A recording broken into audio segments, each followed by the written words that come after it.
A major shift is underway in just how the United States responds when Americans are held hostage overseas. But the revision announced today by President Obama stops short of changing the policy of negotiating with terrorists. Kevin Travers explains.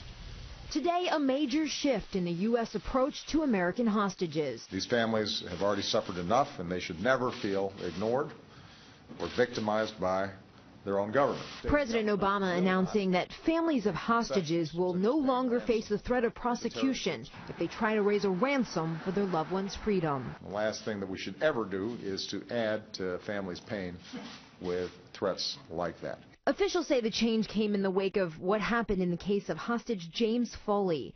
With their son facing death by his ISIS captors, Foley's parents say they were met with resistance and threats by the White House about pulling together ransom money. It just made me realize that these folks talking to us had no idea what it was like to be the family of a kidnapped American. This new policy does not change the U.S. position on government ransom payments. I firmly believe that the United States government paying ransom to terrorists risks endangering more Americans and funding the very terrorism that we're trying to stop. There are over 30 Americans being held hostage overseas, some by terror groups, others by criminal gangs and cartels.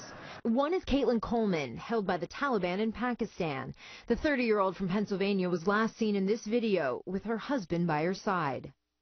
The White House will also create a special envoy and new office to work directly with the families of hostages to make sure they're getting timely and accurate information and attention. Reporting from Northwest, Karen Travers, ABC 7 News.